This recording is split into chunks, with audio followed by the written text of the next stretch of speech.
누가복음 14장에 기록된 이 말씀을 통해서 하나님께서 주시는 은혜를 우리가 함께 나누기를 원합니다.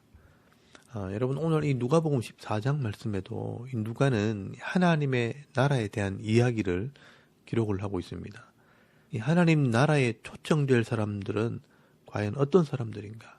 이 바리새인들이 청한 잔치를 통해서 설명을 합니다. 그리고 누가 이 하나님 나라의 일꾼으로 합당한 자인가? 이 제자도에 대해서도 기록을 하고 있습니다. 누가는 이방인으로 예수를 믿었기 때문에 이방인들이 이해할 수 있도록 예수님께서 말씀하시는 이 하나님 나라에 대해서 설명을 하고 있습니다. 이런 내용들은 다른 복음서에는 기록이 되어 있지 않는 내용들입니다. 누가만의 특징이라고 할 수 있습니다. 오늘도 이 누가가 설명하는 이 하나님 나라의 백성에 대해서 잘 들으시고 이 하나님의 백성으로 합당한 자로서 이 땅을 살아가는 저와 여러분의 모습이 되기를 원합니다. 먼저 예수님께서는 이 당시에 유대인들의 대표자들이었던 바리새인들의 초청을 받아 잔치에 참석을 하게 됩니다. 근데 이 초대는 조금 의도가 있는 초대입니다. 예수님을 초대한 날이 바로 안식일입니다. 예수님께서 안식일에 자꾸 병자를 고치시고 안식일을 범하기 때문에 예수님이 병자를 고치면 이 올무에 걸려고 초대한 것입니다. 그래서 1절 말씀에 보시면 안식일에 예수께서 한 바리새인 지도자의 집에 떡잡수시로 들어가시니 그들이 엿보고 있더라라고 말씀을 합니다. 그때 2절 말씀에 보시면 수종병 든 한 사람이 있었다라고 말씀을 하고 있습니다. 여기 수종병이라는 것은 다른 성경에는 고창병이라고 기록이 되어 있습니다. 혈관에서 물이 빠져나와 몸에 물이 고이는 병입니다. 그래서 수종, 물이 넘치는 병, 고창, 배에 독이 차는 병이라고 말하는 것입니다. 이 고창병이 걸리면 복수가 차고 몸이 붓게 되므로 겉으로 보기에도 금방 표시가 나는 병입니다. 아마 이 글을 썼던 누가가 의사였기 때문에 이 병을 정확하게 알고 있었을 것입니다. 그때 예수님께서 이 환자를 보시고 바리새인들에게 먼저 묻습니다. 3절 말씀에 보시면 예수께서 대답하여 율법 교사들과 바리새인들에게 이르되 안식일에 병 고쳐주는 것이 합당하냐 아니하냐라고 질문을 합니다. 그때 이 바리새인들이요 적지 않게 당황을 하게 됩니다. 예수님께서 안식일 날 병자를 고치면 안식일을 범했다고 고발하고 정죄하려고 하는데 이 병자를 고쳐주는 것이 합당하냐고 물으니 합당하다고 하면 예수님의 동조자가 되는 것이고요. 또 합당하지 않다고 하면 예수님을 고발하려고 하는 이 계획이 들통이 나게 되는 것입니다. 그래서 아무 말도 하지 못하고 머뭇거릴 때 예수님께서 그 병자를 고쳐주시고 돌려보내시고는 또 두 번째 질문을 합니다. 여러분 5절 말씀에 보시면 또 그들에게 이르시되 너희 중에 누가 그 아들이나 소가 우물에 빠졌으면 안식일이라도 곧 끌어내지 않겠느냐라고 말씀하십니다. 이 안식일의 원리와 목적을 설명하는 것입니다. 이 안식일의 의미도 알지 못하고 예수님을 죽이려고 하는 이 바리새인들에게 이 안식일의 의미를 설명하는 것입니다. 아들이 물에 빠졌으면 안식일이라도 그 아들의 생명을 살려야 되지요. 이렇게 안식일은 생명을 살리는 날이고 죄를 고백하면서 영원히 회복되는 날입니다. 그런데 이 바리새인들은 이 안식일에 예수님을 올무에 걸어서 죽이려고 하고 또 이 안식일을 주신 하나님의 뜻은 헤아리지 않고 말씀을 가지고 다른 사람을 정죄하고 죽이려고 하는 악한 생각을 하고 있었다는 것입니다. 그러니 이런 마음과 이런 신앙을 가지고 하나님 나라 백성이 되겠는가 하는 이야기를 하고 있는 것입니다.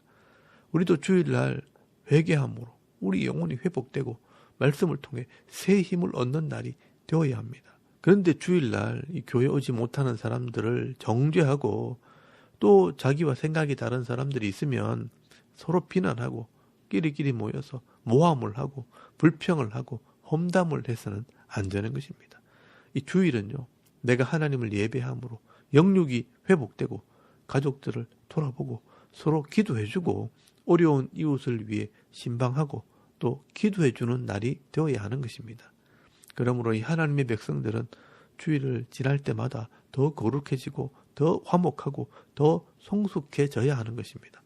오늘 저와 여러분도 이 주일을 지날 때마다 예수님처럼 회복의 은혜를 누리시고 또 서로 축복하고 서로 성숙해가는 그런 은혜가 있기를 바랍니다. 두 번째로 예수님께서는요, 이 잔치에 참석한 이 바리새인들의 교만에 대해서 책망을 합니다. 이 교만한 자들은 하나님 나라에 합당하지 않다는 것입니다. 여러분 7절 말씀해 보시면 청함을 받은 사람들이 높은 자리 택함을 보시고 그들에게 비유로 말씀하여 이르시되라고 말씀을 합니다. 항상 유대인들의 모임에 가면요, 상석이라는 자리가 있습니다. 여기는 주로 랍비들이나 그 모임 중에 어른이 앉도록 되어 있습니다. 그런데 주로 이 바리새인들이요, 그 자리에 앉기를 좋아했다는 것입니다. 그래서 예수님께서 이것을 책망하시려고 혼인잔치에 초청을 받은 이야기를 가지고 비유로 설명을 합니다. 여러분 8절 말씀해 보시면 네가 누구에게나 혼인잔치에 청함을 받을 때에 높은 자리에 앉지 말라. 그렇지 않으면 너보다 더 높은 사람이 청함을 받은 경우 너와 그를 청한 자가 와서 너더러 이 사람에게 자리를 내주라 하리니 그때 네가 부끄러워 끝자리로 가게 되리라 라고 말씀을 합니다. 세상 사람들은 높은 자리를 탐하고 서로 그 자리를 차지하려고 교만하다가 부끄러움을 당하지만 이 하나님의 백성들은 그렇지 않다는 것입니다. 이 하나님의 백성들은 자신을 낮추는 겸손한 자여야 합니다. 그래서 하나님의 나라에 청함을 받은 사람들은 끝자리, 낮은 자리에 앉으라 라고 말씀을 합니다. 다른 말로 하면 겸손하라는 것입니다. 그러면 영광을 받게 될 것이라 라고 말씀을 합니다. 그래서 결론적으로 11절 말씀에 보시면 무릇 자기를 높이는 자는 낮아지고 자기를 낮추는 자는 높아지리라 라고 말씀을 합니다. 여러분 이런 마음이 바로 하나님 나라 백성들의 마음이라는 것입니다. 이 하나님의 나라는 자기를 높이는 자는 낮아지고 자기를 낮추는 자가 높임을 받게 된다는 겁니다. 그러므로 오늘 저와 여러분도 어디를 가든 이 하나님 나라 백성답게 늘 낮은 자리에 서 있을 때 도리어 높임을 받게 되는 겸손한 성도들이 다 되실 수 있길 바랍니다. 그리고 12절 말씀에는요, 말씀대로 이 가난한 자를 섬기는 자들이 하나님의 백성이라는 것을 말씀을 합니다. 이 바리새인들은요, 점심이나 저녁을 베풀기 위해 사람들을 초대할 때 부한 자들을 초대합니다. 왜냐하면 자기도 초대를 받기 위해서입니다. 이것은 세상 사람들이 하는 것입니다. 그렇기 때문에 이 세상 사람들은 먼저 대접을 받고 갚지 않으면 서로 비난하고 뒤에서 욕을 합니다. 그러나 이 하나님의 백성들은 그렇게 하지 말라고 말씀을 합니다. 13절 말씀에 보시면 잔치를 베풀 때는 가난한 자들과 몸이 불편한 자들과 전원자들과 맹인들을 청하라라고 말씀을 합니다. 이 하나님 말씀에 고아와 과부와 객을 섬기고 이 가난한 자들을 위해 손을 펴라고 말씀을 합니다. 이렇게 말씀대로 가난한 자들을 섬기면 누가 갚아주시느냐? 하나님께서 복으로 갚아준다고 말씀하는 것입니다. 그래서 여러분 14절 말씀에 보시면 그리하면 그들이 갚을 것이 없으므로 네게 복이 되리니 이는 의인들의 부활 시에 네가 갚음을 받겠음이라 라고 말씀을 합니다. 세상 사람들은 자기의 유익을 위해 대가를 바라고 사람들을 섬기지만 이 하나님의 백성들은 말씀대로 이 가난한 자들을 돌아보고 이웃을 사랑하는 마음으로 섬기게 될 때 그 사람들이 하나님 나라 백성으로 복을 받게 된다는 것입니다. 누가는 이 율법의 핵심을 이런 식으로 설명을 하는 것입니다. 세상 사람들처럼 살지 말고 하나님의 뜻을 따라 하나님 법대로 살아야 하나님의 백성이라는 것입니다. 이 말씀의 뜻이 무엇인지를 이해하셨다면 늘 가까이 있는 자들은 당연히 섬겨야 되겠지만 도울 힘이 없는 사람들을 만났을 때도 기꺼이 하나님의 사랑으로 섬길 때 이 하나님의 도우심을 체험하는 그런 믿음 있는 성도들이 다 되실 수 있길 바랍니다. 그런데 15절 말씀에 보시면 이 말을 들은 사람 중 한 사람이 무릇 하나님 나라에서 떡을 먹는 자는 복되도다라는 말을 하게 됩니다. 우리가 지금 바리새인의 집에 초청을 받아 떡을 먹고 있지만 우리가 다 같이 이 하나님 나라에서 떡을 먹으면 얼마나 좋겠나라고 말하는 것입니다. 이때 예수님께서 이 천국의 잔치에는 아무나 가는 줄 아느냐 하면서 이 천국 잔치에 대해서 말씀을 하십니다. 여러분 16절 말씀해 보시면 어떤 사람이 큰 잔치를 베풀고 많은 사람을 청하였다라고 말씀을 합니다. 이 큰 잔치는 바로 천국 잔치, 구원받은 사람들이 참여하는 잔치입니다. 그런데 이 소식을 듣고 제일 먼저 초청을 받은 사람들이 이 천국 잔치보다도 세상의 일과 자기가 하는 일에 마음이 빼앗겨서 그 천국 잔치를 거절하게 됩니다. 여러분 18절 말씀에 보시면 어떤 사람은 밭을 샀기 때문에 가봐야 한다라고 말합니다. 19절 말씀에는 어떤 사람은 소 5겨리를 샀기 때문에 시험하러 가야 한다라고 말합니다. 20절 말씀에는요, 또 어떤 사람은 장가를 들었기 때문에 갈 수 없다라고 말했다는 것입니다. 밭을 사고 소를 사고 장가가는 이 사람들은 다 부유한 자들입니다. 이런 사람들은요, 하나님의 나라보다 세상에 더 관심 있는 자들입니다. 그래서 주인이요, 노를 바라면서 종들을 보내어 시내의 거리와 골목에 가서 가난한 자들과 몸 불편한 자들과 맹인들과 전원자들을 데려오라라고 명령을 합니다. 이 말씀은 예수님께서 13절 말씀에 말씀한 그 사람과 똑같은 사람들입니다. 세상 사람들에게 멸시를 당하는 사람들입니다. 이런 사람들이 하나님 나라의 백성이 될 가능성이 더 많다는 것입니다. 왜냐하면 가진 자들은요, 하나님을 찾지 않습니다. 그런데 이 종들이 와서 주인에게 말합니다. 아직도 자리가 있나이다 라고 말할 때 주인이 그러면 이제는 길과 산 울타리로 가서 사람을 강건하여 데려다가 내 집을 채우라 라고 말씀을 합니다. 먼 길과 산을 넘어서 이 소식을 전하는 것은 땅끝까지 복음을 전하는 이방인들을 의미하는 것입니다. 이 하나님의 초청을 받아 믿음으로 받아들이는 자는 다 천국 잔치에 참여하겠지만 이 세상의 마음을 두고 하나님의 초청을 거절하는 자들은 하나님의 백성이 될 수 없는 것입니다. 그래서 24절 말씀에 보시면 내가 너희에게 말하노니 전에 청하였던 그 사람들은 하나도 내 잔치를 맛보지 못하리라 하였다 하시니라 라고 말씀을 합니다. 결론이 뭐냐? 이 바리새인들처럼 하면 천국에 들어갈 수 없다는 것입니다. 처음에 천국 잔치에 초대된 사람들은요, 먼저 말씀으로 언약한 이스라엘 백성들을 말하는 것입니다. 이 이스라엘 백성들은 먼저 부름을 받았지만, 그리고 복을 받았지만 하나님의 말씀을 깨닫지 못하고 세상 일과 자기 유익에 빠져서 하나님의 나라를 보지 못하게 되었다는 것입니다. 욕심과 교만을 지적한 것입니다. 그러므로 오늘 저와 여러분이요, 이 하나님 백성으로 부름을 받았다면 하나님의 말씀대로 순종함으로 이 땅에서 정말 기쁨과 즐거움으로 신앙생활을 하면서 내게 주신 이 복을 받아 누리다가 진짜 천국에 들어갈 수 있는 그런 믿음 있는 성도들이 다 되실 수 있기를 바랍니다. 그리고 25절에서 35절까지 말씀에는요, 누가 하나님 백성이 되고 진정한 제자가 될 수 있는가, 이 제자도를 설명을 합니다. 여러분 26절에서 27절까지 말씀해 보시면 무릇 내게 오는 자가 자기 부모와 처자와 형제와 자매와 더욱이 자기 목숨까지 미워하지 않냐면 능히 내 제자가 되지 못하고 누구든지 자기 십자가를 지고 나를 따르지 않는 자도 능히 내 제자가 되지 못하리라 라고 말씀을 합니다. 하나님의 백성이 되고 제자가 된다는 것은 자기 욕심을 채우려고 하면 안 된다는 것입니다. 그래서 부모를 위해, 처자를 위해, 형제를 위해 제자가 되는 것이 아니라 자기 십자가를 지고 가듯 내 욕심이 죽어져야 진정한 제자가 될 수 있다라고 말씀하는 것입니다. 그래서 예수님께서 28절 말씀에 비유로 설명을 합니다. 어떤 사람이 망대를 세울 때 자기의 가진 것이 준공할 때까지 족할지니 먼저 앉아 그 비용을 계산하지 아니하겠느냐라고 말씀을 합니다.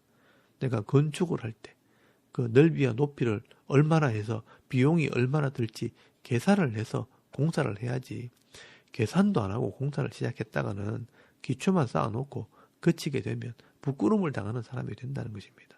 그처럼 우리가 이 예수를 믿어야지 하면서 말만 담가놓고 이 신앙의 기초만 쌓아놓고 말씀을 배우지도 않고 말씀대로 순종하는 삶을 살지 않으면, 이 신앙을 세우지 않으면 결국 부끄러움을 당하게 된다는 것입니다. 그리고 또 31절 말씀에 이 전쟁의 비유를 말씀하십니다. 임금이 전쟁을 할 때도 내가 가진 군사와 상대방의 군사를 보고 계산을 하고 전쟁에 나가야 이기지, 내가 10,000명의 군사가 있는데 저쪽에 20,000명의 군사가 있다면 싸우기 전에 화친하는 것이 지혜로운 것이라 라고 말씀하게 됩니다. 여러분, 내가 죄인이고 하나님이 전능한 분이라는 것을 분명히 알아야 내가 하나님께 항복하는 것입니다. 그런데 내가 어떤 존재인지, 하나님이 어떤 분인지 알지 못한다면 내가 하나님과 덮어놓고 대적하고 싸우다가 심판을 받게 된다는 것입니다. 여러분, 이런 지혜가 없으면 이 땅에서 내 인생도 망가지고 죽어서는 이 영혼도 영원히 지옥에서 고통을 당하게 되는 것입니다. 그때는 이미 때가 늦은 것입니다. 여러분, 이 두 가지 비유는요, 내가 인생을 살아가면 이 정도는 생각을 해봐야 한다는 것입니다. 내가 바른 믿음을 가지고 신앙생활을 하고 있는지, 내가 천국 갈 준비가 되어 있는지 계산할 줄 알아야 한다는 것입니다. 그래서 33절 말씀이 결론입니다. 이와 같이 너희 중에 누구든지 자기의 모든 소유를 버리지 아니하면, 이 말은 준비되어 있지 않으면 능히 내 제자가 되지 못하리라 라고 말씀하는 것입니다. 이 세상의 욕심을 가지고 자기 유익을 위해서는 하나님 나라 제자가 되려고 한다면 절대로 할 수 없다라고 말씀하는 것입니다. 만약 그렇게 나서는 사람이 있다면 34절에서 35절까지 말씀처럼 맛을 잃은 소금처럼 아무데도 쓸데없는 사람이 될 수 있다라고 말씀하는 것입니다. 여러분, 이런 말씀을 보면 이 예수님께서 참 냉철하게 말씀을 하십니다. 이 소금이 좋은 것이지만 그 맛을 잃어버리면 아무 쓸데없이 버려지게 된다라고 말씀하는 것은 이 소금을 제자라고 생각하시면 됩니다. 제자가 제자로서 역할을 하지 못하면 세상에서나 교회에서나 아무런 쓸데가 없게 된다라고 말씀하는 겁니다. 시간만 허비하는 것입니다. 여러분, 이 말씀은 궁극적으로 이 당시의 지도자였던 바리새인들에게 하시는 말씀이고요. 또 예수님을 따라다니면서 제자가 되려고 했던 사람들에게 하시는 말씀입니다. 오늘도 이 예수님 말씀을 잘 들으시고 깨닫는 마음이 있기를 바랍니다. 바리새인들처럼 먼저 믿었지만 이 말씀을 제대로 배우지 못해서 말씀으로 사람들을 정죄하고 높은 자리를 탐하고 자기 유익을 위해서 신앙생활을 하는 건 아닌지 한번 돌아보라는 것입니다. 이 하나님 나라 백성은 말씀을 밝히 알고 계산할 줄 아는 사람들입니다. 이 말씀대로 서로 사랑하고 섬기게 될 때 하나님이 주시는 은혜로 살아가기 때문에 이 빛과 같이 소금같이 쓰임받는 삶을 살아가는 자들입니다. 오늘 저와 여러분이요, 이 말씀을 밝히 알고 깨달아서 바른 신앙생활을 할 때 하나님께는 영광이 되고 이 사람들에게 칭찬과 존경을 받는 삶을 살아가는 저와 여러분의 이런 영적인 삶의 모습이 되실 수 있기를 주의 이름으로 축원합니다. 아멘. 우리 잠깐 기도드리겠습니다. 오늘도 낮아지고 섬기는 이 하나님 나라 백성이 되게 하시고 또 자기 십자가를 지고 주님을 따르는 진정한 성도가 되게 하옵소서. 또 나라와 민족을 위해 섬기는 교회와 가정을 위해 기도하시고 또 개인의 기도 제목을 따라 기도하고 오늘 하루 삶을 또 시작할 수 있길 바랍니다. 다 같이 우리 하나님께 한번 기도드리겠습니다. 살아계신 하나님, 은혜를 참 감사합니다. 오늘 이 아침에 우리가 하나님을 예배해야